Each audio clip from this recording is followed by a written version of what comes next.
সবাইকে music all এক্সামের পক্ষ থেকে আজকে লাইভ ক্লাসে স্বাগতম। প্রথমত আজকে একটা জিনিস একটু প্রবলেম হবে, সেটা হচ্ছে আমার কণ্ঠ। বিকজ আমার একটু ঠান্ডা লাগার কারণে আমার কণ্ঠটা একটু ভেঙে গেছে। সবাইকে একটু অনুরোধ করব, যাদের কাছে হেডফোন আছে বাসায় বা নিজের কাছে, একটু হেডফোনটা ইউজ করে যদি আপনারা ক্লাসটা শোনেন, আমার মনে হয় যে বেটার সার্ভিস পাবেন। দ্বিতীয় বিষয়টা হচ্ছে, আজকে একটা বিশেষ দিন বাংলাদেশের জন্য। আজকে একটা অতীব বিশেষ দিন। সেটা কি? এটা আমাদের বিজয়ের মাস। আজকে হচ্ছে 16ই ডিসেম্বর। আজকে আমাদের টপিকসের নাম হচ্ছে মুক্তিযুদ্ধ 1971, বিজয়ের সাতকাহন। আজকের টপিকসটা আমরা আগাবো শুধু বিজয় রিলেটেড। এই রিলেটেড যে সকল কোশ্চিন পরীক্ষায় আসছে, এবং এটা অনেক গুরুত্বপূর্ণ একটা টপিক, সেটা আপনারা নিজেরাও জানেন। এই বিষয় সংক্রান্ত যতগুলো বিষয় আজকে জড়িত, আজকের ক্লাসে আমরা সেই বিষয়গুলো নিয়ে আলোচনা করব। তার আগে সবাইকে একটা অনুরোধ করব যে 16ই ডিসেম্বর সম্পর্কে বা বাংলাদেশের বিজয় উৎসব সম্পর্কে একটা তথ্য, যেটা আপনার কাছে গুরুত্বপূর্ণ মনে হয়, এই ধরনের একটা তথ্য শেয়ার করেন। আমরা সবাই তাহলে সেটা দেখতে পাবো। প্রত্যেকেই বলবো 16ই ডিসেম্বর সংক্রান্ত যে কোনো একটা তথ্য, যেটা পরীক্ষা আসছে বা আপনার দৃষ্টিতে আসার মতো, সেরকম একটা তথ্য সবাইকে শেয়ার করতে বলতেছি।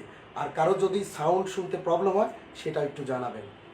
প্রত্যেকেই বিজয় 16ই ডিসেম্বর বা বাংলাদেশের বিজয় সংক্রান্ত যে কোনো একটি গুরুত্বপূর্ণ তথ্য আমাদের সাথে আমাদের কমেন্টসে জানান, তাহলে আমাদের ক্লাসটা সামনে আগাতে সুবিধা হবে। আর দ্বিতীয় যে কথা, আজকে কিন্তু এই ক্লাস শেষেই আমাদের বিগত 2 ক্লাসের 15 দিন পরে, অর্থাৎ পাক্ষিক যে পরীক্ষাটা, সেটা আমরা গুগল ফর্মে নিব ক্লাস শেষেই। সেটা লিঙ্কও আমরা ক্লাস শেষেই আপনাদের দিয়ে দিব। সো সবাইকে অনুরোধ করব, বিজয় বা 16ই ডিসেম্বর সংক্রান্ত যে কোনো একটি তথ্য আমাদের সাথে শেয়ার করুন প্রত্যেকেই, তাহলে আমরা দেখতে পারবো আর আমাদের ক্লাসটাও সেভাবে আগাবে।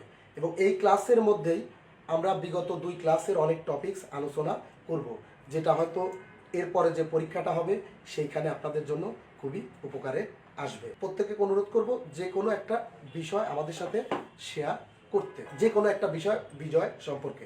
ওকে, আমরা দেখব 16ই ডিসেম্বর 1971 সালে কি কি ঘটনা ঘটে বা এই বিজয় উৎসবের সাথে কোন বিষয়গুলো বেশি জড়িত। আপনাদের আবারও একটা জিনিস ইনশিওর করতেছি, আমাদের ক্লাসটা হবে ইন্টারঅ্যাক্টিভ। ক্লাসে যারা থাকবেন তাদেরকে অনুরোধ করব অবশ্যই একটি খাতা কলম সহ উপস্থিত হবেন।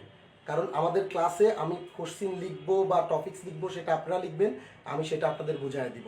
এবং এইটার উপরে ভিত্তি করেই কিন্তু পুরা সপ্তাহ আমরা বাড়ির কাজ দিব। আমি একটা জিনিস খেয়াল করছি, অনেকেই আপনারা ক্লাসে থাকেন কিন্তু নিয়মিত বাড়ির কাজ দিচ্ছেন না, আবার অনেকে পরীক্ষা হয়তো অংশগ্রহণ করেন না। আমি প্রথম থেকে কিন্তু একটা জিনিস আপনাদের বলে দিচ্ছি বা বলে আসতেছি, সেটা হচ্ছে এই ক্লাস, বাড়ির কাজ এবং পাক্ষিক যে পরীক্ষা, সব কিছু মিলেই একটা প্যাকেজ। যখন একটা প্যাকেজের আপনি সব কিছুর সাথে জড়িত থাকবেন বা পুরা বিষয়টা কমপ্লিট করবেন, আমার বিষয় পরবর্তীতে মনে হয় এই বিষয়গুলো আপনাকে আর বাড়িতে বসে বা পরবর্তীতে এটা পড়তে হবে না। এই জন্য অনুরোধ করবো, যারা ক্লাস করতেছেন হয়তো বাড়ির কাজ দিচ্ছেন না, বা ক্লাস করতেছেন বাড়ির কাজ দিচ্ছেন কিন্তু পরীক্ষাটা দিচ্ছেন না, এটা যেন না করেন। আর আপনাদের জন্য কিন্তু আমি স্পেশাল একটা অফার দিয়েই রাখি, যারা 4টা ক্লাসই করবে লাইভ ক্লাস এবং নিয়মিত বাড়ির কাজ দিবে, প্লাস হচ্ছে 2টা মডেল টেস্ট দিবে, এই মাস শেষে তাদের প্রত্যেকের মেইলে আমরা বাংলাদেশ বিষয়াবলীর উপর একটি অতীব গুরুত্বপূর্ণ, আমার নিজের করা, আমি বিগত 3 বছর এই জিনিসটা রেডি করছি, সেই জিনিসটা ফ্রি তার মেলে কিন্তু আমি দিয়ে দিব। আমি মনে করি যে এই সুযোগটা আপনাদের নেওয়া উচিত। প্রত্যেককে অনুরোধ করব একটু আপনারা কমেন্টস করবেন। আমরা দেন তাহলে সামনে দেখবো 16ই ডিসেম্বর কি হয়। 16ই ডিসেম্বরে 16ই ডিসেম্বরের মোট ঘটনাগুলো কি ছিল। 1, 16ই ডিসেম্বর বাংলাদেশের বিজয় দিবস। তাইলে 16ই ডিসেম্বর হচ্ছে বাংলাদেশের বিজয় দিবস, অর্থাৎ এই দিনে বাংলাদেশ পাকিস্তান সেনাবাহিনীর বিপক্ষে বা বলা যায় যে পশ্চিম পাকিস্তানের হানাদার বাহিনীর বিপক্ষে জয়লাভ করে এই দিনে। কিন্তু যুদ্ধটা কিন্তু এই দিনে শেষ হয়, শুরু হয়েছে অন্য একটা দিনে, সেটাও কিন্তু আমরা আলোচনা করছি। আপনারা কি বলতে পারবেন যে বাংলাদেশের মুক্তিযুদ্ধ শুরু হয় কখন? তাহলে আমাদের জানতে হবে বাংলাদেশের মুক্তিযুদ্ধের শুরু কখন। এই প্রশ্নের উত্তরটা একটু ক্রিটিক্যাল কোশ্চেন, আপনারা উত্তর করেন, আমি এটা আপনাকে ব্যাখ্যা দিচ্ছি। জাস্ট এটা আপনারা একটু শুরু করেন। বাংলাদেশের মুক্তিযুদ্ধের শুরু কখন, এটা একটা গুরুত্বপূর্ণ বা ট্রিকি কোশ্চেন। আপনারা একটু কমেন্টসের মাধ্যমে আমাকে জানান যে বাংলাদেশের মুক্তিযুদ্ধ শুরু হয় কখন। সবাইকে একটু অনুরোধ করব, অনেকেই লিখতেছেন, অনেকেরটা ঠিক হচ্ছে, অনেকেরটা এইটা ভুল হতে পারে, বাট আপনারা অবশ্যই কমেন্টস করেন, পরবর্তীতে আমি আপনাকে বলতেছি বাংলাদেশের মুক্তিযুদ্ধ শুরু হয় কখন। হ্যাঁ, অনেকেই দেখতেছি লিখতেছেন, হ্যাঁ একটু দেখেন আপনারা, বাংলাদেশের মুক্তিযুদ্ধ শুরু হয় হচ্ছে, এটাকে আমি কখন মুক্তিযুদ্ধ বলতে পারবো, যখন একটা দেশ স্বাধীন হয় বা একটা দেশ নিজেদের স্বাধীন হিসেবে ঘোষণা করে। তারপরের থেকেই, অর্থাৎ দেখেন বাংলাদেশের স্বাধীনতা শুরু হয় বা বাংলাদেশ নামের অফিসিয়াল যাত্রা শুরু হয় কিন্তু 26শে মার্চ থেকে বঙ্গবন্ধুর স্বাধীনতার ঘোষণা দেওয়ার মাধ্যমে। তাহলে সেক্ষেত্রে যদি বলি যে বাংলাদেশের মুক্তিযুদ্ধ অফিসিয়ালি আনুষ্ঠানিকভাবে শুরু হয় কবে, তাহলে বলতে হবে বাংলাদেশের মুক্তিযুদ্ধ আনুষ্ঠানিকভাবে শুরু হয় 26 মার্চ 1971 সালে। বাংলাদেশের মুক্তিযুদ্ধ আনুষ্ঠানিকভাবে শুরু হচ্ছে 26 মার্চ 1971 সালে। যেহেতু 26শে মার্চ এই দিনেই বঙ্গবন্ধু শেখ মুজিবুর রহমান বাংলাদেশের জাতির পিতা স্বাধীনতা ঘোষণা দেন, এবং এই স্বাধীনতা ঘোষণা দেওয়ার পর থেকেই বাংলাদেশ কি হয়, একটা স্বাধীন দেশ হিসাবে আত্মপ্রকাশ করে। অর্থাৎ সেই সময়টাতে পাকিস্তান সেনাবাহিনী এই দেশে কি হিসাবে পরিচিত হয়, হানাদার বাহিনী হিসাবে। কারণ স্বাধীন দেশে যখন অন্য দেশের সেনাবাহিনী থাকবে সেটাকেই আমরা বলবো হানাদার বাহিনী। তাহলে অফিসিয়ালি বাংলাদেশের মুক্তিযুদ্ধ শুরু হয় 26শে মার্চ থেকে, এটা আমরা একটু খেয়াল রাখবো। কিন্তু বাংলাদেশের মুক্তিযুদ্ধ সংক্রান্ত ইতিহাস দেখলে আমরা বুঝবো এই ঘটনাগুলো কিন্তু অনেক আগের থেকেই শুরু হয়েছে, বাট অফিসিয়ালি 26শে মার্চ থেকে। এখন আমরা দেখব যে 16ই ডিসেম্বরে আসলে কি কি ঘটনা ঘটে। 16ই ডিসেম্বরে কি কি ঘটনা ঘটে? 16ই ডিসেম্বরে যে ঘটনাগুলো ঘটে তার 1 নম্বরে আমরা দেখব, অর্থাৎ 16ই ডিসেম্বর 1971 সালে পাকিস্তান সেনাবাহিনী কি করে, আত্মসমর্পণ করে। তাহলে এই যে পাকিস্তান সেনাবাহিনী আত্মসমর্পণ করে, এখানে কিন্তু আরো দুইটা বিষয় জড়িত। 1, আত্মসমর্পণটা কোথায় করে, 2, আত্মসমর্পণটা কার কাছে করে। এই দুইটা কিন্তু খুবই গুরুত্বপূর্ণ একটা বিষয়। তাহলে আমরা দেখব, অর্থাৎ পাকিস্তান সেনাবাহিনী যে আত্মসমর্পণ করে, অর্থাৎ যে জায়গাটাতে, যে স্থানে একটা জায়গা আত্মসমর্পণ করে, সেই জায়গাটা হচ্ছে তৎকালীন রেসকোর্স ময়দান, এবং ঘটনাটা ঘটে হচ্ছে, অর্থাৎ এই আত্মসমর্পণ অনুষ্ঠানটি অনুষ্ঠিত হয় হচ্ছে বেলা 4:30 বা 4:30। তাহলে আমরা দেখতেছি এটাকে বলতেছি তৎকালীন রেসকোর্স ময়দান। এটা একটা কিন্তু খুবই গুরুত্বপূর্ণ ঘটনা, খুবই গুরুত্বপূর্ণ স্থান। এটা আমরা গত ক্লাসেও পড়ছি, অনেক পরীক্ষা আসছে। তৎকালীন যে রেসকোর্স ময়দান আমরা বলতেছি, আপনারা কি বলতে পারবেন তার বর্তমান নাম? তার বর্তমান নামটা খুবই গুরুত্বপূর্ণ। এই ধরনের কোশ্চিন অনেক আসছে যে রেসকোর্স ময়দানের বর্তমান নাম কি, বা বর্তমান নামটা দিয়েই বলছে যে বর্তমান নাম যদি এই হয় তার পূর্ব নাম কি ছিল। আপনারা আমাকে একটু কুইকলি জানান যে রেসকোর্স ময়দানের বর্তমান নাম, একটু কাইন্ডলি দ্রুত জানান, কারণ আমরা কিন্তু বলছি আমাদের ক্লাসটা হবে ইন্টারঅ্যাক্টিভ। আপনারা যত বেশি উত্তর দিবেন তত বেশি পড়াটার সাথে আপনারা কি হবেন, ইউজ টু হয়ে যাবেন। আমার গোল বা টার্গেট, সাধারণ জ্ঞান আপনাকে এই ক্লাসের শেষে বাড়িতে আর নতুন করে পড়তে হবে না, যা পড়বেন সেটা যেন রিভাইজ হয়। এই জন্য আপনি আমাদের সাথে একটু ইন্টারঅ্যাক্টিভ থাকবেন। রেসকোর্স ময়দানের বর্তমান নাম একটু দ্রুত আমাদের লিখে ফেলেন। অনেকেই সঠিক লিখতেছেন, আমি বলবো না কে সঠিক লিখতেন, বাট আমি দেখে যাচ্ছি। অবশ্যই লিখবেন, ইন্টারঅ্যাক্টিভ থাকবেন, যারাই ক্লাসে আসেন অবশ্যই ইন্টারঅ্যাক্টিভ থাকবেন। রেসকোর্স ময়দানের বর্তমান নাম, রেসকোর্স ময়দানের বর্তমান নাম, রেসকোর্স ময়দানের বর্তমান নাম হচ্ছে সরোয়ার্দী উদ্যান। জানেন এই যে সরোয়ার্দী উদ্যান, এই নামটা রাখার পিছনে কিন্তু একটা কারণ আছে। এই আপনি জানেন বাংলাদেশের একজন অন্যতম বিখ্যাত নেতার নাম হচ্ছে হোসেন শহীদ সোহরাওয়ার্দী। এই হোসেন শহীদ সোহরাওয়ার্দীর কিন্তু একটা নিকনেম আছে, বা রাজনৈতিকগতভাবে তার একটা নাম আছে, যেটা খুবই গুরুত্বপূর্ণ। রাজনৈতিক একটা তার নাম আছে, যেমন দেখেন বঙ্গবন্ধুকে আমরা বলে, শেখ মুজিবুর রহমানের কিন্তু দুইটা নাম বলে থাকি, 1 জাতির পিতা, 2 বঙ্গবন্ধু। এটা কিন্তু তার উপাধি, যেটা তার পারিবারিকভাবে দেওয়া হয় নাই। রাজনৈতিক, তার যে রাজনৈতিক পরিমণ্ডল থেকেই তার রাজনৈতিক যে অবদান, সেইখানের উপর ভিত্তি করেই কিন্তু সাধারণ মানুষ তাকে এই দুইটি উপাধি প্রদান করে। একইভাবে হোসেন শহীদ সোহরাওয়ার্দীকে একটি উপাধি দেয়া হয়। হোসেন শহীদ সোহরাওয়ার্দীকে বলা হয় গণতন্ত্রের মানসপুত্র। তাহলে আমরা দেখলাম যে আপনার এই 16ই ডিসেম্বরের যে অনুষ্ঠানটি হয়, আত্মসমর্পণ অনুষ্ঠান, সেটা হয় অ্যাকচুয়ালি রেসকোর্স ময়দানে, যার বর্তমান নাম সোহরাওয়ার্দী উদ্যান। আর এই সোহরাওয়ার্দী উদ্যানের নামটা আসছে হোসেন শহীদ সোহরাওয়ার্দীর কাছ থেকে, এবং হোসেন শহীদ সোহরাওয়ার্দীর একটি উপাধি হলো গণতন্ত্রের মানসপুত্র। এটা কিন্তু খুবই গুরুত্বপূর্ণ একটা ইনফরমেশন আমরা জেনে রাখলাম। এরপর আমরা দেখব এই যে অনুষ্ঠানে হয় দুইটা পক্ষ ছিল, এক হচ্ছে পাকিস্তান সেনাবাহিনী, আর এক ছিল হচ্ছে মুক্তি বাহিনী বা যৌথ বাহিনী। এখন এই পাকিস্তান সেনাবাহিনীর পক্ষে যে এই অনুষ্ঠানের নেতৃত্ব দেয় তার নামটা আমাদের লাগবে।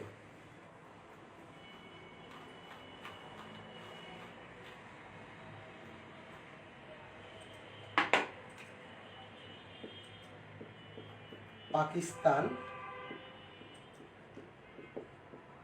সেনা বাহিনীর পক্ষে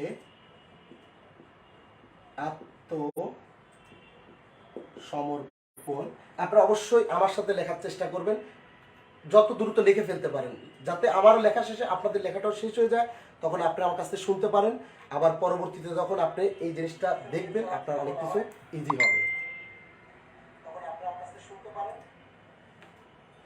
পাকিস্তান সেনাবাহিনীর পক্ষে আত্মসমর্পণ এ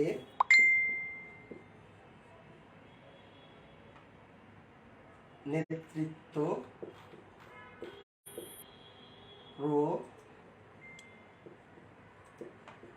প্রদান করেন লেফটেন্যান্ট জেনারেল। এই লেফটেন্যান্ট জেনারেল এ এ কে নিয়াজি। পাকিস্তান সেনাবাহিনীর পক্ষে এই যে আত্মসমর্পণ অনুষ্ঠানটি হয়, অবশ্যই পাকিস্তানের পক্ষ থেকে কাউকে নেতৃত্ব দিতে হবে। এই পাকিস্তানের পক্ষ থেকে এই আত্মসমর্পণ অনুষ্ঠানের নেতৃত্ব দেন তৎকালীন পাকিস্তানের ইস্টার্ন কমান্ডের প্রধান, আবার বলতেছি তৎকালীন পাকিস্তানের ইস্টার্ন কমান্ডের প্রধান লেফটেন্যান্ট জেনারেল এ এ কে নিয়াজি, আবদুল্লাহ খান নিয়াজি পাকিস্তান সেনাবাহিনীর পক্ষে এই আত্মসমর্পণ অনুষ্ঠানে নেতৃত্ব দেন। আপনাকে একটি বিষয় জানার জন্য বলে রাখি, খুব ইন্টারেস্টিং একটা ফ্যাক্ট জেনে রাখেন। এই যে আপনারা দেখতেছেন এ এ কে নিয়াজি, অর্থাৎ পাকিস্তান সেনাবাহিনী লেফটেন্যান্ট জেনারেল বা ইস্টার্ন কমান্ডের যে প্রধান ছিলেন এ এ কে নিয়াজি, আপনারা কি জানেন যে ইনি আসলে কে? আপনাদের খুবই আমার জানা মতো ইনার যে নিকটত্ব আত্মীয় তাকে আপনারা চেনেন। সে হচ্ছে পাকিস্তানের এর আগের যে প্রধানমন্ত্রী ছিল এবং পাকিস্তান ক্রিকেটে যার নেতৃত্বে বিশ্বকাপ জয়লাভ করে সেই ব্যক্তি হচ্ছে নিয়াজির ভাগ্নে। তাহলে আপনারা আমাকে একটু জানান নিয়াজির ভাগ্নের নাম কি? আপনাকে আমি একটু হিন্টস দিয়ে দেই। পাকিস্তান যে 1992 সালের ক্রিকেট বিশ্বকাপ জয়লাভ করে সেই ক্রিকেট টিমের অধিনায়ক ছিল নিয়াজির ভাগ্নে। পরবর্তীতে এর আগের টার্মে সে ছিল পাকিস্তানের প্রধানমন্ত্রী। আপনারা কি তার নামটা আমাকে একটু বলতে পারবেন? কিছুদিন আগেই তার উপরে কিন্তু অ্যাটাক হয় একটা অনুষ্ঠানে এবং তার দলের নাম হচ্ছে তেহরিকে ইসলাম। সবগুলাই গুরুত্বপূর্ণ টপিক, আপনারা আমাকে একটু জানান।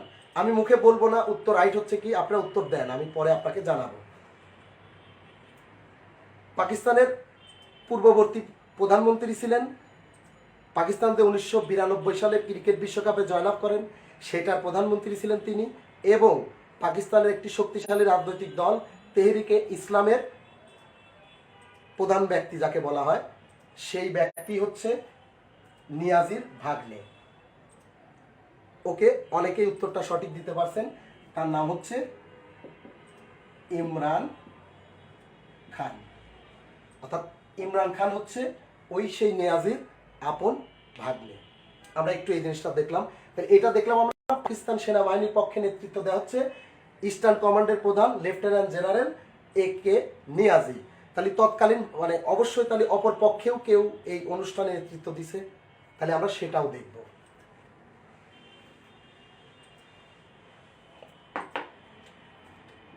আপনাদের আগেও বলছি যে মুক্তিবাহিনী এবং যৌথ বাহিনী, এই মুক্তিবাহিনী এবং ইন্ডিয়ান সেনাবাহিনী, এইতে দুইটা বাহিনীকে একত্র করে একটি বাহিনী গঠন করা হয় 21 নভেম্বর 1971-এ, যে বাহিনীটার নাম ছিল যৌথ বাহিনী।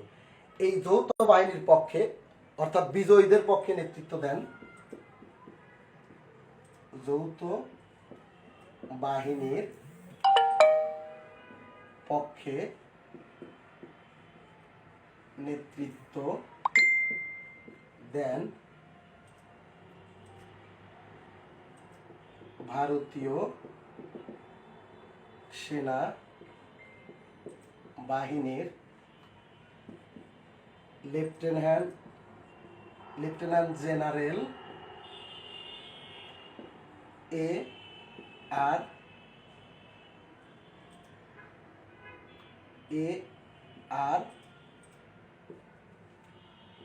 এফ জ্যাকব,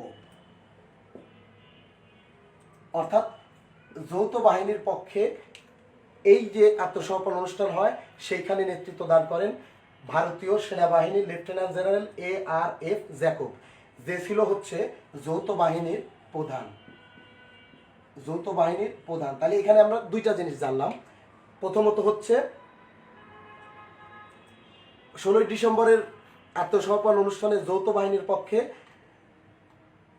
অংশগ্রহণ করে বা আত্মসমর্পণ দলিলে সিগনেচার করে হচ্ছে ARF জ্যাকব, যে ছিল যৌথ বাহিনীর প্রধান। আমরা কিন্তু আগের ক্লাসেই বলেছি যৌথ বাহিনী কিন্তু দুইটি বাহিনীর সমন্বয়ে গঠিত, এক ছিল মুক্তি বাহিনী আর দুই ছিল হচ্ছে পাকিস্তান ইন্ডিয়ান সেনাবাহিনী। এই দুইটা বাহিনী নিয়ে যৌথ বাহিনী গঠিত হয়। তাহলে আপনারা এখন বলেন, পাকিস্তানের পক্ষ থেকে ছিল হচ্ছে নিয়াজি সাহেব, লেফটেন্যান্ট জেনারেল নিয়াজি সাহেব, আর যৌথ বাহিনীর প্রধান হিসাবে ছিলেন হচ্ছে লেফটেন্যান্ট জেনারেল ARF জ্যাকব। বাংলাদেশেরও তো তখন একটা সেনাবাহিনী ছিল, তাদের পক্ষ থেকে কে উপস্থিত ছিল? এটা কি আপনারা জানেন যে বাংলাদেশের পক্ষ থেকে কেউ উপস্থিত ছিল কিনা, অর্থাৎ বাংলাদেশ সেনাবাহিনীর পক্ষ থেকে কেউ উপস্থিত ছিলেন কিনা? আপনারা কি আমাকে একটু ইনশিওর করতে পারবেন যে বাংলাদেশ সেনাবাহিনীর পক্ষে কেউ উপস্থিত যদি থেকে থাকে? অবশ্যই ছিলেন, তার নামটা কি? না পারলে আমি আপনাদের অবশ্যই বলবো। আপনারা একটু এটা আমাকে উত্তরে জানান, আমি এর মধ্যে লিখবো বাংলাদেশের পক্ষে।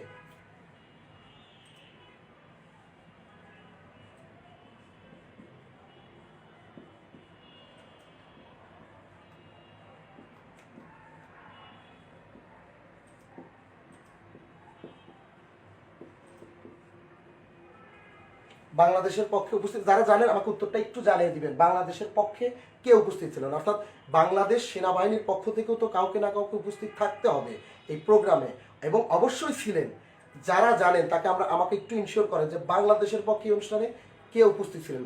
এই প্রশ্নটা অনেকবার আসছে, অনেকভাবে আসছে এই প্রশ্নটা, এটা খুবই গুরুত্বপূর্ণ একটা প্রশ্ন। বাংলাদেশের পক্ষে কে উপস্থিত ছিলেন আপনি আমাকে একটু জানান, যারা জানেন তারা জানান, না হলে আমি উত্তরটা অবশ্যই জানাবো। এই যে আত্মসমর্পণ অনুষ্ঠান হয় সেখানে বাংলাদেশের পক্ষ থেকে কোন ব্যক্তি উপস্থিত ছিলেন? যারা জানেন তারা আমাকে একটু জানাবেন যে এই যে প্রোগ্রাম হয় আত্মসমর্পণ অনুষ্ঠান, সেখানে বাংলাদেশের পক্ষে কে উপস্থিত ছিলেন। যে প্রধান ছিলেন জেনারেল AK ওসমানী, সে কিন্তু উপস্থিত ছিলেন না এই অনুষ্ঠানে। এই অনুষ্ঠানে উপস্থিত ছিলেন group captain AK Khandaker, Abdul Karim Khandaker. অর্থাৎ বাংলাদেশের পক্ষ থেকে আত্মসমর্পণ অনুষ্ঠানে উপস্থিত ছিলেন গ্রুপ ক্যাপ্টেন AK খন্দকার, যিনি কিনা পরবর্তীতে বাংলাদেশ বিমান বাহিনীর প্রধান হিসাবে নিযুক্ত হন স্বাধীনতার পরে। এটা কিন্তু একটা ইন্টারেস্টিং ফ্যাক্ট। এখন আপনারা বলেন যে বাংলাদেশের সেনাবাহিনীর প্রধান কেন এত বড় গুরুত্বপূর্ণ অনুষ্ঠানে উপস্থিত হলো না? এইটা যদি আপনারা বুঝতে চান, আপনাকে সেনাবাহিনীর ডেকোরাম বা অর্ডার অফ প্রেসিডেন্স বা অগ্রাধিকার ভিত্তিক যে সিস্টেম আছে সেটা সম্বন্ধে একটু আইডিয়া থাকতে হবে। আমি আপনাকে এখনই ক্লিয়ার করে দিচ্ছি। দেখেন, পাকিস্তান সেনাবাহিনীর পক্ষে যে উপস্থিত ছিলেন তার উপাধিটা কি? Lieutenant general. ইন্ডিয়ান সেনাবাহিনীর পক্ষ থেকে যে উপস্থিত ছিলেন তার উপাধিটা কি? Lieutenant general. সো দুইজনই, যারা এই চুক্তির প্রধান দুইজন ব্যক্তি, তাদের দুইজনের উপাধি কিন্তু লেফটেন্যান্ট জেনারেল। অন্যদিকে বাংলাদেশ সেনাবাহিনীর যে প্রধান ছিলেন বা বাংলাদেশ মুক্তি বাহিনীর বা বাংলাদেশ সশস্ত্র বাহিনীর যে প্রধান ছিলেন মুক্তিযুদ্ধকালীন সময়ে, AGM ওসমানী, তার উপাধি ছিল হচ্ছে জেনারেল। অর্থাৎ নিয়াজি এবং জ্যাকব দুইজনের থেকেই উপাধির দিক থেকে আগায় ছিল কে? ওসমানী। এই কারণে আর্মির সিস্টেমের কারণে ওসমানী ওই দিন উপস্থিত হননি, তিনি পাঠিয়ে দিয়েছেন গ্রুপ ক্যাপ্টেন AK খন্দকারকে। তাহলে এই বিষয়টা মনে রাখবেন, বাংলাদেশের পক্ষ থেকে উপস্থিত ছিলেন AK খন্দকার। আর একটা গুরুত্বপূর্ণ প্রশ্ন, যে এই তো আমরা দেখলাম অনুষ্ঠান হলো, দুই পক্ষের লোক আসলো, সব ঠিক আছে। এখন একটা গুরুত্বপূর্ণ প্রশ্ন পরীক্ষায় আসে, যেটা যে কতজন পাকিস্তান সেনাবাহিনীর সদস্য মুক্তিযুদ্ধের এই আত্মসমর্পণ অনুষ্ঠানে আত্মসমর্পণ করেন।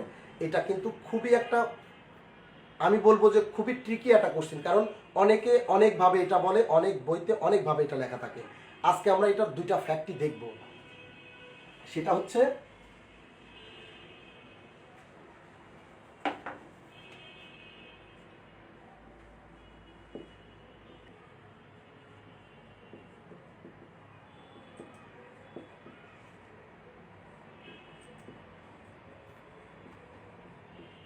এইখানে ব্যাপারটা খেয়াল করেন, আপনি বুঝতে পারবেন এক্স্যাক্টলি ওই আত্মসমর্পণ অনুষ্ঠানে যতজন পরবর্তীতে যতজন সেনার নাম আসে সেই এক্স্যাক্ট ফিগারটা ছিল হচ্ছে 91,764 জন। কিন্তু আপনি দেখেন অনেক পরীক্ষাতেই আসে কিন্তু প্রায় 93,000। এটার আসলে কারণ কি? 91,764 জনের নাম যে আত্মসমর্পণ অনুষ্ঠান হয় সেই লিস্টে ছিল, কিন্তু সেই সময়ে বাংলাদেশে পাকিস্তানের আরও প্রায় 2,000-এর মতো সৈন্য বিভিন্ন দায়িত্বে ছিলেন, যাদেরও পরবর্তীতে আত্মসমর্পণ বা যুদ্ধে বন্দী সেনাদের মধ্যে গণ্য করা হয় জেনেভা রুলস অনুযায়ী বা জেনেভা ওয়ার রুলস অনুযায়ী। তাইলে আপনি আমাকে বলেন, পরীক্ষায় যদি আসে, অনেকেই প্রশ্ন করে পরীক্ষায় যদি আসে সেক্ষেত্রে আমরা কি করব? দুইটা অপশনই আসে। যদি পরীক্ষায় আসে 91,764 জন, অবশ্যই আপনাকে এটা দিতে হবে। কিন্তু পরীক্ষাতে এই ফিগারটা নাই, সেখানে এই ফিগারটা না থেকে বলা আছে 93,000, তাহলে আপনাকে 93,000 দিতে হবে। আপনাকে আর একটু আমি ক্লিয়ার করে বলে দিই, যদি পরীক্ষাতে 91,764 জন থাকে তাহলে সেটাই উত্তর হবে। কিন্তু এইটা না থেকে যদি 92,000, 91,000, 93,000, 94,000 এইভাবে অপশন দেয়, সেক্ষেত্রে কিন্তু হবে 93,000। আপনার কি বিষয়টা বুঝতে পারছেন যে কোনটা আপনি দিবেন?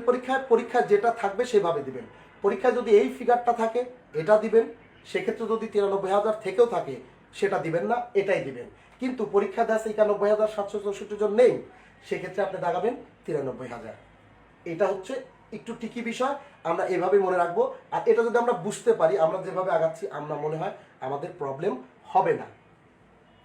এই ছিল ওই অনুষ্ঠান কেন্দ্রিক যে ব্যাপারগুলো ঘটে। খুব ইন্টারেস্টিং একটা ফ্যাক্ট এইবার আমি আপনাদের বলবো। এই যে বাংলাদেশের মুক্তিযুদ্ধ আমাদের কাছে যে মহান মুক্তিযুদ্ধ হিসাবে পরিচিত, আপনি কি জানেন বহির্বিশ্বে এটা কোথাও বাংলাদেশের মুক্তিযুদ্ধ হিসেবে, মানে বাংলাদেশের মুক্তিযুদ্ধ হিসাবে এটা কিন্তু কোথাও লিপিবদ্ধ নাই, বা এটা কোথাও বাংলাদেশের মুক্তিযুদ্ধ হিসাবে পরিচিত না। কেননা তার একটা কথা বলতেছি, আপনি দেখেন এই যে আত্মসমর্পণ অনুষ্ঠান হয় সেইখানে কারা দলিলে স্বাক্ষর করে? দলিলে স্বাক্ষর করে দুইজন পাকিস্তানের পক্ষে। আমি এই জিনিসটা আবার লিখি, একটু বুঝতে সুবিধা হবে।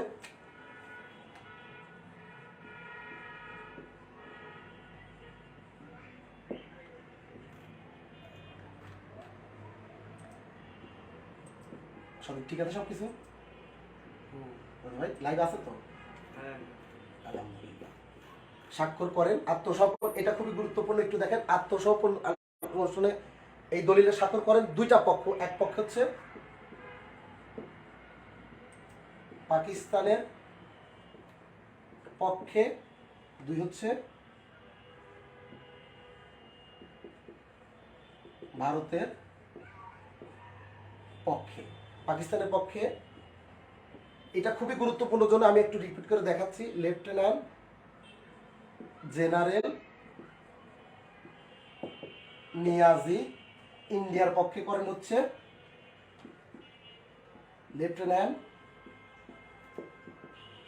General Jacob. আমি সংক্ষেপে লিখলাম জ্যাকব। তাহলে এই যে আত্মসমর্পণের দলিল, এটাতে স্বাক্ষর করতেছে দুইটা ব্যক্তি, পাকিস্তানের পক্ষে, ভারতের পক্ষে। এখানে কিন্তু একটি গুরুত্বপূর্ণ বিষয় হিডেন আছে এবং সেটা খুবই গুরুত্বপূর্ণ। সেটা হচ্ছে, দেখেন এইখানে চুক্তিটা হয়েছে পাকিস্তান এবং ভারতের মধ্যে। এই জন্য এই চুক্তির অনুষ্ঠানকে বা এই সিস্টেমটাকে বলা হয় পাকিস্তান ভারতের তৃতীয় যুদ্ধ। অর্থাৎ এই বাংলাদেশের যুদ্ধটাকে দেখানো হয় বা বলা হয় অফিসিয়ালি ভারত পাকিস্তানের মধ্যে তৃতীয় যুদ্ধ। আমরা কিন্তু আগের ক্লাসে এটা জানছি, ভারত পাকিস্তানের মধ্যে তৃতীয় যুদ্ধটা কবে শুরু হয়। আপনি আমাকে কুইকলি, যারা গত ক্লাসটা করছেন, এটা কিন্তু খুবই গুরুত্বপূর্ণ একটা কুইকলি একটু জানান, পাকিস্তান ভারতের মধ্যে তৃতীয় যুদ্ধটা কবে শুরু হয়। অর্থাৎ বাংলাদেশের মুক্তিযুদ্ধকেই বলা হয় পাকিস্তান ভারতের মধ্যে তৃতীয় যুদ্ধ। আমাকে কুইকলি জানান যে পাকিস্তান ভারতের মধ্যে এই তৃতীয় যুদ্ধ সেটা কবে শুরু হয়। আমরা গত ক্লাসে এটা আলোচনা করছি, ডিসেম্বর মাসের মধ্যে সেটা পরে। একটু খেয়াল করেন, পাকিস্তান ভারতের তৃতীয় যুদ্ধ। সবাই একটু কুইকলি আমাকে আনসার করে জানান, পাকিস্তান ভারতের মধ্যে যে তৃতীয় যুদ্ধ হয় বাংলাদেশের মুক্তিযুদ্ধ কেন্দ্রিক, সেটা শুরু হয় কবে। সবাইকে অনুরোধ করবো যারা লাইভে আছেন আমাকে জানান পাকিস্তান ভারতের মধ্যে তৃতীয় যুদ্ধ কবে হয়। সবাই যারা লাইভে আছেন প্রত্যেকেই। ক্লাসটা কিন্তু আমরা ইন্টারঅ্যাক্টিভ করব, আর এইভাবে আপনি ক্লাস করে দেখেন। আপনি এইভাবে ক্লাস করলে আমি আপনাকে আমার দিক থেকে, আমার এক্সপিরিয়েন্স থেকে বলতে পারি, আপনাকে এই পড়া নতুন করে পড়তে হবে না। আপনি যখন এই পড়াটা আবার পড়বেন সেটা হবে আপনার রিপিট। আপনি যত বেশি রিপিট পড়বেন আপনার তত কনফিডেন্স বাড়বে। সো এখানে ইন্টারঅ্যাক্টিভ থাকেন। আমাদের একটু জানান পাকিস্তান ভারতের তৃতীয় যুদ্ধ কবে অনুষ্ঠিত হয়। সবাই জানাবেন, যারা আছেন জানলেও জানাবেন, ভুল হলেও জানাবেন। দেখেন এইখানে উত্তরটা যদি আপনার ভুল হয় আর সঠিকটা যখন আমি আপনাকে জানাবো, এই তথ্যটা আপনার কাছে কনক্রিট হয়ে যাবে, অর্থাৎ এই তথ্যটা আপনি আর ভুলবেন। পাকিস্তান ভারতের মধ্যে যে যুদ্ধ হয়, অর্থাৎ তৃতীয় ভারত পাক যুদ্ধ, তৃতীয় ভারত পাক যুদ্ধ হচ্ছে 3 ডিসেম্বর 1971 সালে। অর্থাৎ 3 ডিসেম্বর 1971 সালে পাকিস্তান বিমান বাহিনী ভারতের কাশ্মীরে আক্রমণ করার মধ্য দিয়ে পাকিস্তান এবং ভারতের মধ্যে তৃতীয় যুদ্ধ অনুষ্ঠিত হয়। তাহলে আপনি আমাকে বলেন যে পাকিস্তান আর ভারতের মধ্যে পর্যন্ত কতগুলো যুদ্ধ হয়েছে। খুবই গুরুত্বপূর্ণ একটা টপিক। এই রিলেটেড ব্যাপারটা যেহেতু ইন্টারন্যাশনাল অ্যাফেয়ার্সের মধ্যে পড়ে, বাট আমরা যেহেতু জানলাম ভারত পাকিস্তানের তৃতীয় যুদ্ধ, তাহলে কি আমাদের জানা উচিত না ভারত পাকিস্তানের মধ্যে কয়টি যুদ্ধ হয়? হ্যাঁ, আমরা এটা জানবো। ভারত পাকিস্তানের মধ্যে মোট 4টি যুদ্ধ হয়। ভারত ও পাকিস্তানের মধ্যে এ পর্যন্ত সর্বমোট, ভারত ও পাকিস্তান এই দুইটি রাষ্ট্র খুবই শত্রুভাবাপন্ন দুইটি রাষ্ট্র, যাদের মধ্যে পর্যন্ত 4টি যুদ্ধ অনুষ্ঠিত হয়েছে। এবং আপনাকে আর একটা কথা বলে রাখি, পৃথিবীর ইতিহাসে এই দুইটা দেশই সবচেয়ে বেশিবার প্রতিবেশী দেশ হিসাবে যুদ্ধ করে। তাহলে ভারত এবং পাকিস্তানের মধ্যে কয়টি যুদ্ধ হয়? 4টি। আমরা এখন দেখব ভারত আর পাকিস্তানের মধ্যে 4টি যুদ্ধ কখন কখন হয়। এটা আমাদের প্রাসঙ্গিক আলোচনা, এই জন্য বলতেছি এটা খুবই গুরুত্বপূর্ণ একটি আলোচনা। এই ব্যাপারটা যদি আপনি বুঝতে পারেন, পরবর্তীতে উপমহাদেশের পলিটিক্স, উপমহাদেশের রাজনীতি বুঝতে আপনাকে অনেক সুবিধা হবে যখন আমরা সামনে এই বিষয়ে ক্লাস নিব। প্রথম যুদ্ধ, ভারত পাকিস্তান প্রথম যুদ্ধ অনুষ্ঠিত হয় 1947 সালে।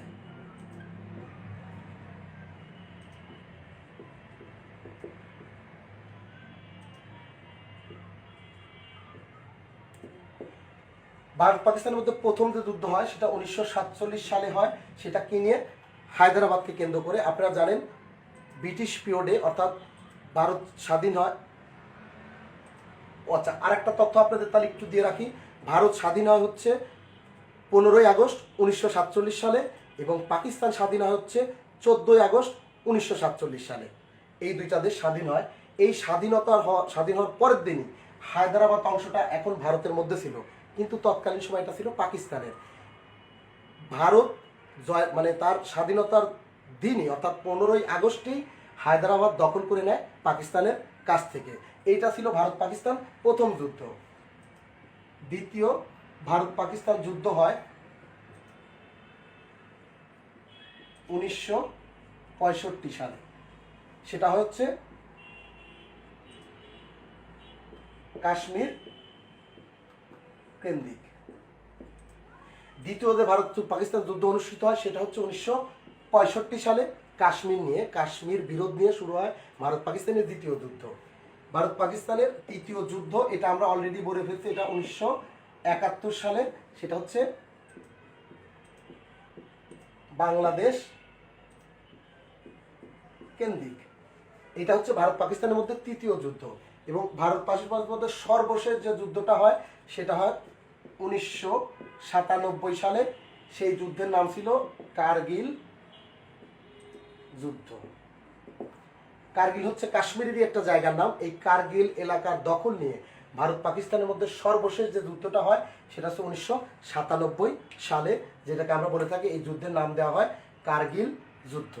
অর্থাৎ ভারত পাকিস্তানের মধ্যে পর্যন্ত 4টা যুদ্ধ হয়, 47, 65, 71 এবং 1997। এই হচ্ছে ভারত পাকিস্তানের মধ্যে 4টি যুদ্ধ হয়। এইখানে আপনাদের আমি আরো 2টা তথ্য দিব, এই 2টা তথ্য আপনাদের জন্য কাজে লাগবে। সেটা হচ্ছে দ্বিতীয় 1965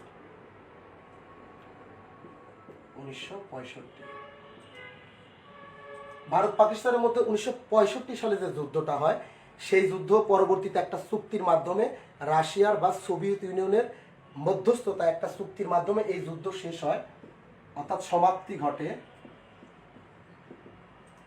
মনে রাখবেন এই 1965 সালের ভারত পাকিস্তানের যুদ্ধের সমাপ্তি ঘটে, লিখে রাখেন, তাশখন্দ চুক্তির মাধ্যমে। অর্থাৎ ভারত পাকিস্তানের মধ্যে দ্বিতীয় যে যুদ্ধটা হয় 1965 সালে, সেই যুদ্ধের পরিসমাপ্তি ঘটে তাশখন্দ চুক্তির মাধ্যমে। আপনি আমাকে একটু কি বলতে পারবেন যে ভারত পাকিস্তানের মধ্যে যে তৃতীয় যুদ্ধটা হয় বাংলাদেশ কেন্দ্রিক, এইটার পরিসমাপ্তি ঘটে কোন চুক্তির মাধ্যমে? যারা জানেন তারা লিখবেন, অবশ্যই আমাকে জানাবেন, কারণ মুক্তিযুদ্ধ সম্পর্কে অনেক তথ্য আমরা জানি, কিন্তু আমরা আসলে কোন তথ্যটা কিভাবে ইউজ করা লাগে, কোন তথ্যটা কিভাবে দিতে হয়, এই ব্যাপারটা আমরা একটু কম বুঝতে পারি। আমাকে একটু কুইকলি জানাবেন যে ভারত পাকিস্তানের মধ্যে যে তৃতীয় যুদ্ধ হয় বাংলাদেশ কেন্দ্রিক 1971 সালে, সেই যুদ্ধ পরিসমাপ্তি ঘটে একটা চুক্তির মাধ্যমে, সেই চুক্তির নাম কি? যারা জানেন অবশ্যই আমাকে একটু জানাবেন। ভারত পাকিস্তানের তৃতীয় যুদ্ধ 1971 সালে পরিসমাপ্তি ঘটে কোন চুক্তির মাধ্যমে? যারা জানেন একটু কাইন্ডলি জানাবেন। অর্থাৎ বাংলাদেশের মুক্তিযুদ্ধটাই বহির্বিশ্বে বা অফিসিয়ালি ভারত পাকিস্তানের তৃতীয় যুদ্ধ হিসেবে পরিচিত, যেটা আমি অলরেডি আপনাদের বলেছি। আপনারা আমাকে জানাবেন এই যুদ্ধটা, যারা জানেন এই যুদ্ধটা কোন চুক্তির মাধ্যমে পরিসমাপ্তি লাভ করে। যারা জানবেন আমাকে একটু ইনশিওর করো, কেউ যদি জানে আপনারা একটু কাইন্ডলি আমাকে জানান। যারা জানেন অবশ্যই জানাবেন এই যুদ্ধটা কোন চুক্তির মাধ্যমে হয়। এই যুদ্ধটার পরিসমাপ্তি ঘটে, এটা খুবই গুরুত্বপূর্ণ একটা ইনফরমেশন, পরিসমাপ্তি ঘটে, অনেকেই ঠিক লিখছেন, সিমলা চুক্তির মাধ্যমে। সিমলা চুক্তির মাধ্যমে। অর্থাৎ ভারত পাকিস্তানের তৃতীয় যুদ্ধ, অর্থাৎ বাংলাদেশের যে মুক্তিযুদ্ধ অফিসিয়ালি যেটা ভারত পাকিস্তানের তৃতীয় যুদ্ধ হিসেবে পরিচিত, সেটার পরিসমাপ্তি ঘটে সিমলা চুক্তির মাধ্যমে। তাহলে একটু দেখেন, ভারত পাকিস্তান যুদ্ধ নিয়ে 2টা চুক্তি আছে। একটা হচ্ছে তাশখন্দ চুক্তি, যেটা হয় 1965 সালের যুদ্ধ নিয়ে, আর একটা হচ্ছে সিমলা চুক্তি, যেটা হয় 1971 সালের ভারত পাকিস্তানের তৃতীয় যুদ্ধ নিয়ে, যা অফিসিয়ালি ভারত পাকিস্তানের যুদ্ধ হিসাবে পরিচিত, আমাদের কাছে বাংলাদেশের মহান মুক্তিযুদ্ধ হিসাবে পরিচিত। এই দেখলাম হচ্ছে বাংলাদেশের যুদ্ধে দুই পক্ষের ভূমিকা, তাদের মধ্যে সম্পর্ক সব। এখন একটা দেশ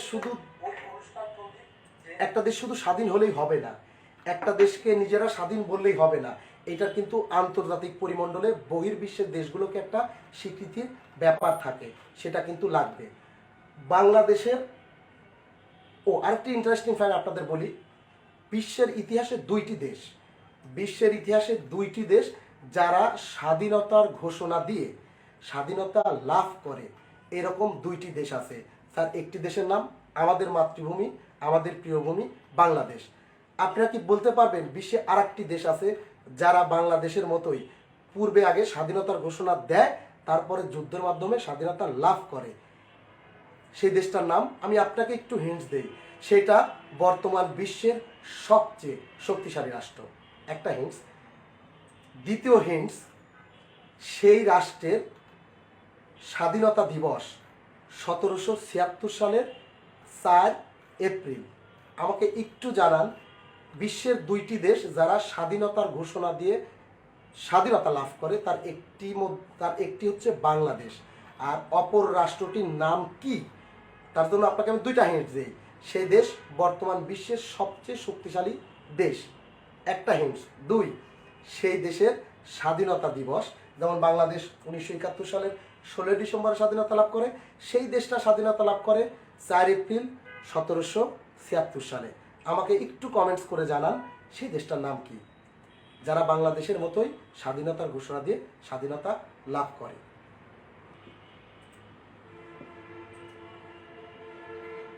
একটু আমাকে এই দেশটার নাম বলেন, যাদের আমি বলে দিছি যারা স্বাধীনতা লাভ করে 4 এপ্রিল 1776 সালে। সেই দেশটি স্বাধীনতা লাভ করে 4 এপ্রিল 1776 সালে। একটু কমেন্টস করে জানান। ওকে, অনেকেই উত্তরটা দিতে পারছেন, আমি লিখে দেই।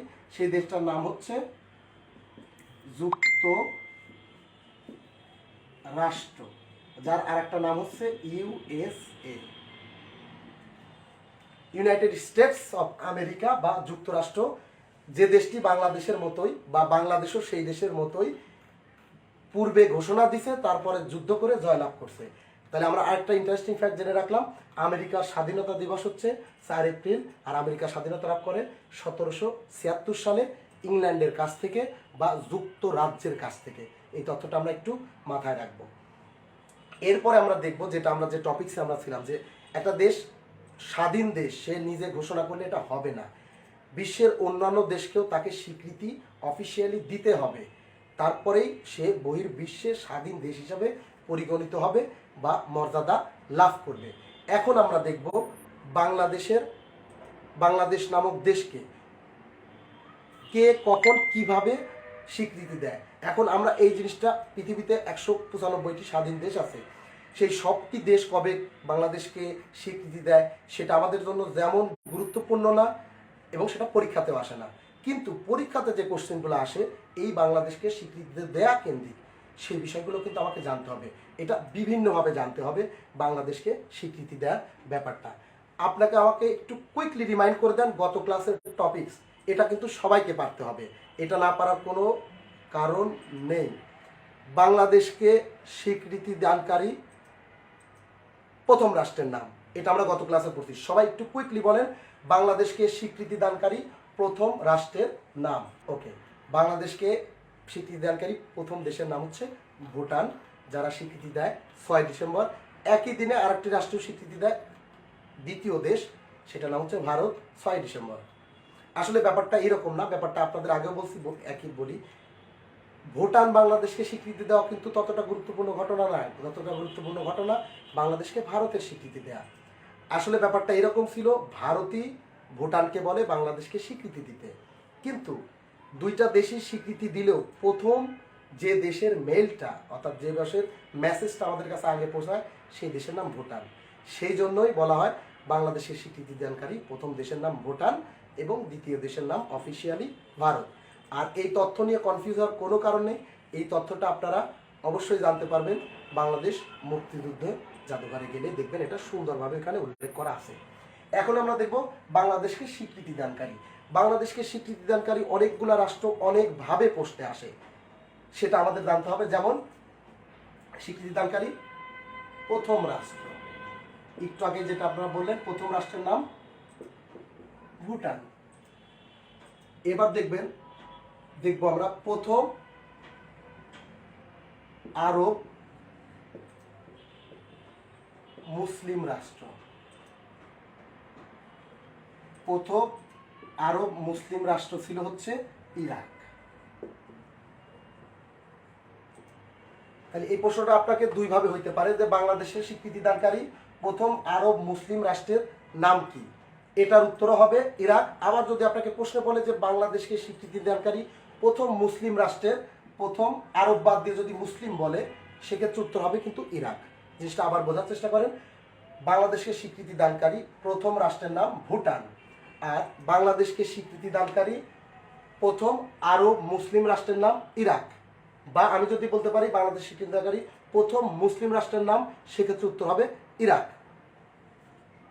প্রথম এই প্রশ্নটা, এরপরে যে প্রশ্নটা আমি লিখতেছি, এই প্রশ্নটা 40 BC-তে আসছে। প্রথম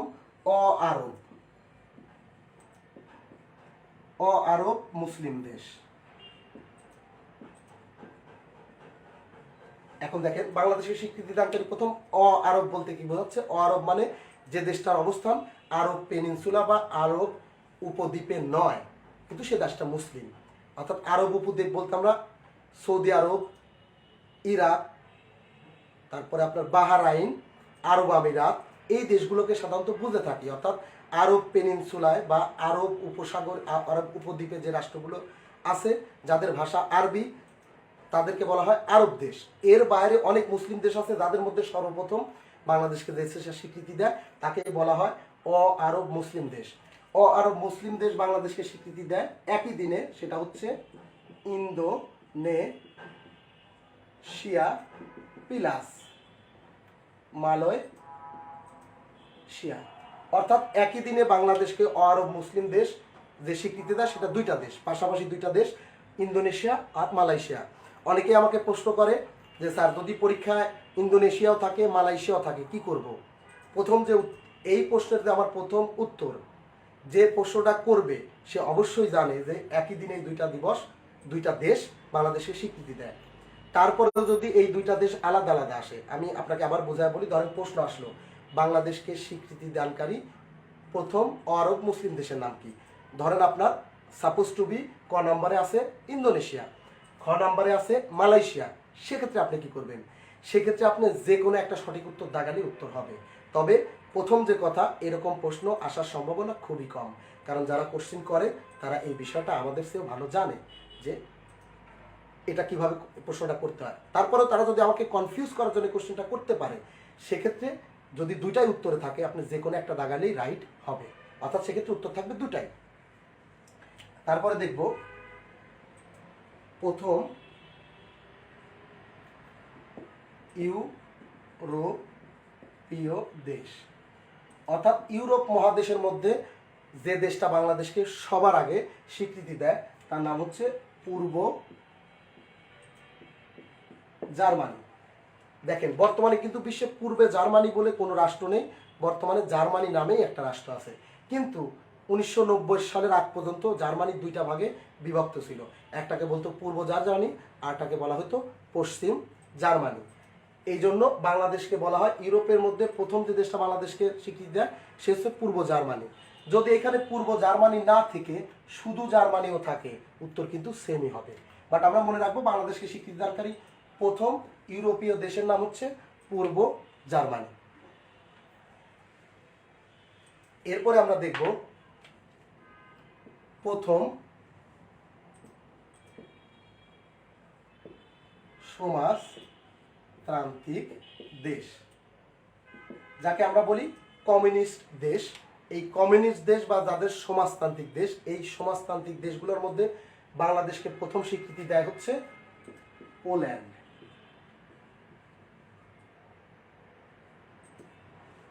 ইউরোপীয় দেশ পোল্যান্ড বাংলাদেশকে প্রথম স্বীকৃতি দেয় সমাজতান্ত্রিক দেশ হিসাবে, এটা মনে রাখবেন, সমাজতান্ত্রিক দেশ। আর একটা তথ্য আপনাকে একটু কুইকলি লিখে রাখেন যে বর্তমান বিশ্বে সমাজতান্ত্রিক দেশ যে কয়টা আছে তাদের নাম একটু। বর্তমান বিশ্বে আমি মুখে বলি, আপনারা পারলে লিখে রাখেন। বর্তমান বিশ্বে সমাজতান্ত্রিক রাষ্ট্র আছে বেশ কয়েকটি, তার মধ্যে প্রধানত রাশিয়া, চায়না, উত্তর কোরিয়া, কিউবা, ভেনিজুয়েলা। এই রাষ্ট্রগুলোকে বলা হয় সমাজতান্ত্রিক দেশ। বর্তমান বিশ্বে কয়টি হচ্ছে সমাজতান্ত্রিক দেশ। আর বর্তমানে পোল্যান্ড কিন্তু গণতান্ত্রিক দেশ, কিন্তু 1971 সালে এই দেশটা ছিল কি সমাজতান্ত্রিক দেশ। এই জন্য বলা হয় বাংলাদেশকে স্বীকৃতি দানকারী প্রথম সমাজতান্ত্রিক দেশের নাম হচ্ছে পোল্যান্ড। এরপরে দেখব বাংলাদেশকে স্বীকৃতি দানকারী প্রথম আফ্রিকান দেশ। বাংলাদেশকে স্বীকৃতি দানকারী প্রথম আফ্রিকান দেশের নাম হচ্ছে সেনেগাল। বাংলাদেশকে স্বীকৃতি দানকারী প্রথম আফ্রিকান রাষ্ট্রের নাম সেনেগাল। এর আগে এই 2022-21 সালের একটি পরীক্ষা আমি দেখছি, জানতে আসছে, মানে পরীক্ষা আসছে যে সেনেগালের রাজধানীর নাম কি। অনেকেই এই ব্যাপারে প্রশ্ন করছে, ব্যাংকে একটা কোশ্চেন আসলো যে সেনেগালের রাজধানীর নাম কি। অনেকে আমাকে প্রশ্ন করলো স্যার সেনেগালের রাজধানী এত কি গুরুত্বপূর্ণ, বুঝলাম না কেন সেনেগালের রাজধানীর নাম আসলো। আপনাকে আবারও একটা জিনিস ক্লিয়ারলি বলি, পরীক্ষায় কোনো জিনিস যুক্তির বাইরে আসবে না, অবশ্যই সেই জিনিসটা আসার পিছনে কোনো যুক্তি আছে। দেখেন আফ্রিকায় অনেকগুলা দেশ, আফ্রিকার প্রায় 56টি স্বাধীন দেশই আছে। পৃথিবীতে সবচেয়ে স্বাধীন দেশই আছে হচ্ছে বেশি আফ্রিকা মহাদেশে। সেই আফ্রিকা মহাদেশের কোন দেশটা বাংলাদেশকে প্রথম স্বীকৃতি দেয় আপনার মতে কি মনে হয়? সেটা কি আমাদের জন্য গুরুত্বপূর্ণ না? অবশ্যই গুরুত্বপূর্ণ। তাহলে বাংলাদেশকে প্রথম আফ্রিকান দেশ হিসেবে স্বীকৃতি দেয় সেনেগাল। সেই সেনেগালের রাজধানীর নাম কি গুরুত্বপূর্ণ না? অবশ্যই। আমরা একটু টেস্ট করে দেখব বর্তমানে আমাদের ক্লাসে যারা আছেন তাদের মধ্যে কয়জন জানেন সেনেগালের রাজধানীর নাম কি। একটু কুইকলি আমাদের উত্তর দিয়ে জানান যারা জানেন সেনেগালের রাজধানী। একটু কুইকলি আপনারা আমাকে জানান সেনেগালের রাজধানীর নাম কি।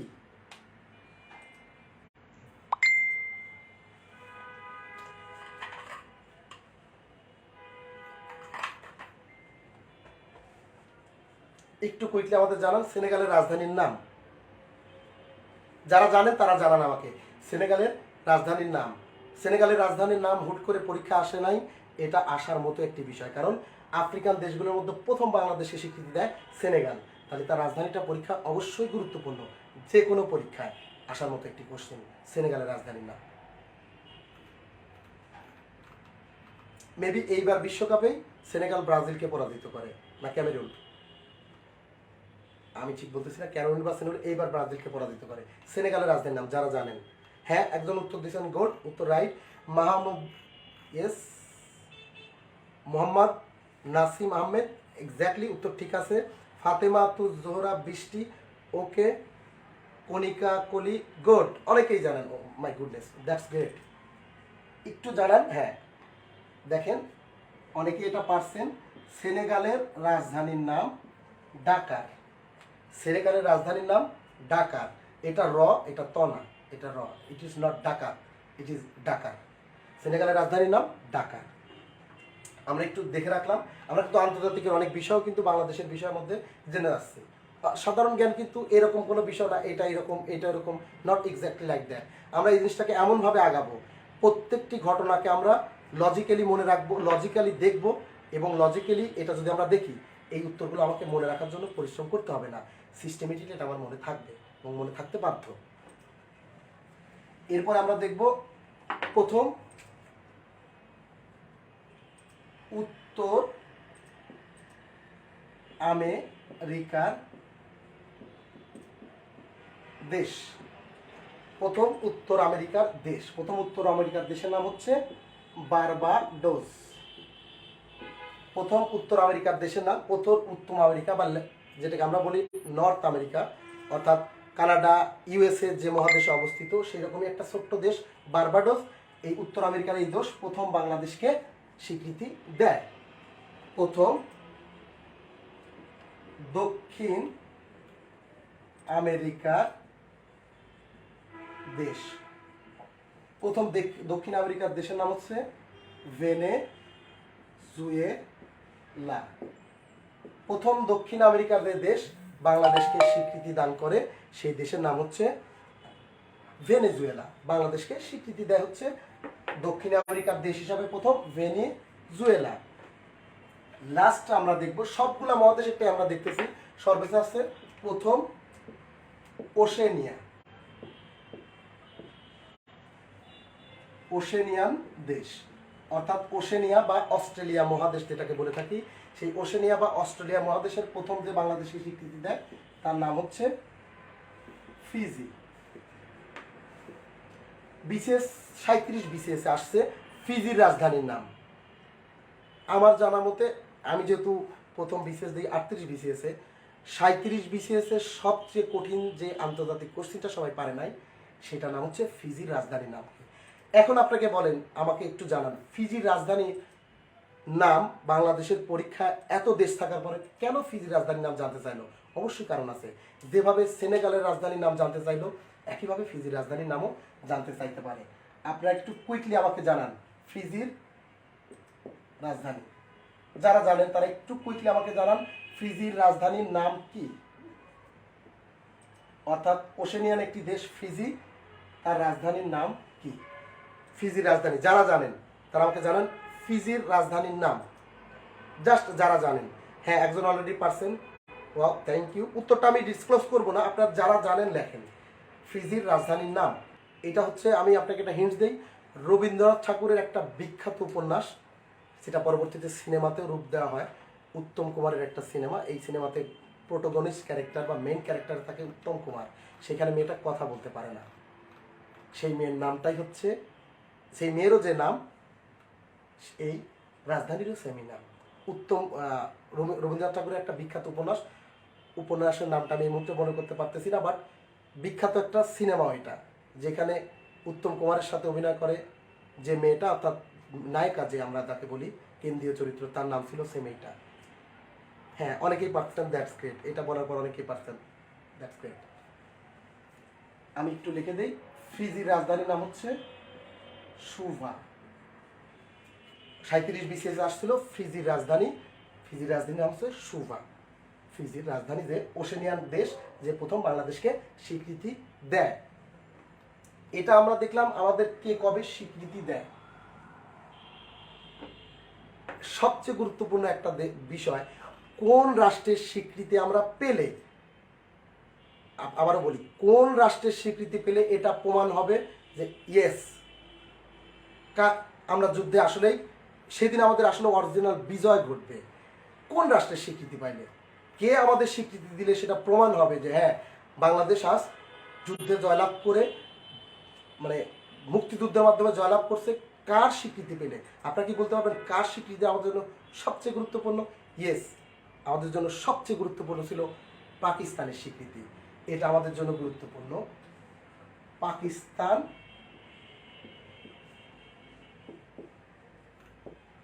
অর্থাৎ শত্রুর কাছ থেকে স্বীকৃতি পাওয়ার চেয়ে বড় স্বীকৃতি আর কি হতে পারে? পাকিস্তান বাংলাদেশকে স্বীকৃতি প্রদান করে। এই জিনিস আমরা গত ক্লাসে একবার বলছি, গত ক্লাসে এটা আমাদের আলোচনার বিষয় ছিল। একটু যারা জানেন আমাকে একটু কুইকলি রিমাইন্ড করেন, পাকিস্তান কবে বাংলাদেশকে স্বীকৃতি প্রদান করে? পাকিস্তান কবে বাংলাদেশকে স্বীকৃতি প্রদান করে? যারা জানেন একটু কুইকলি রিমাইন্ড করেন, পাকিস্তান কবে বাংলাদেশকে স্বীকৃতি প্রদান করে? This is so much important information, because পাকিস্তানের স্বীকৃতি পাওয়া মানে কি? পাকিস্তানের স্বীকৃতি পাওয়া মানে হচ্ছে বাংলাদেশ এটা প্রমাণ করলো, হ্যাঁ আমরা আজকে যুদ্ধের জয়লাভ করছি, এটা প্রমাণ হইল যে পাকিস্তান আমাদের মুক্তিযুদ্ধকে মেনে নিতে বাধ্য হয়েছে। সো পাকিস্তানের স্বীকৃতিটা আমাদের কাছে গুরুত্বপূর্ণ। একটু ডেট সহ যদি বলতেন, শুধু সালটা বললেও হবে, শুধু যারা সালটা বলতে পারেন, আমি সালটা আপনাকে বলি, যারা শুধু সালটা বলেন, কত সালে বাংলাদেশ পাকিস্তানকে স্বীকৃতি দেয়? এই কোশ্চেনটা বহুত পরীক্ষা আসছে, বহুত ভাবে, জন্য অতীব গুরুত্বপূর্ণ একটা কোশ্চেন।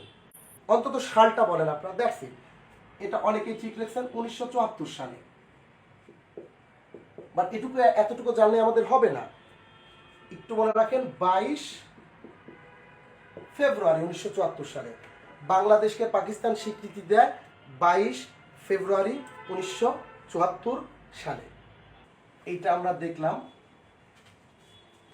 এইবার আমরা জাস্ট কুইকলি আরেকটা জিনিস দেখব।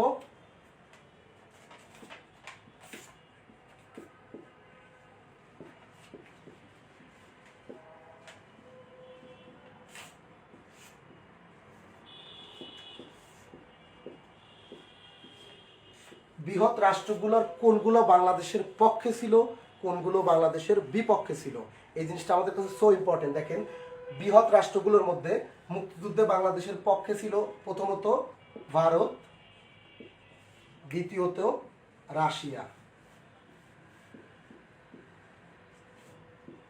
বৃহৎ রাষ্ট্রের মধ্যে এই দুইটা ছিল হচ্ছে বাংলাদেশের পক্ষে, ভারত এবং রাশিয়া।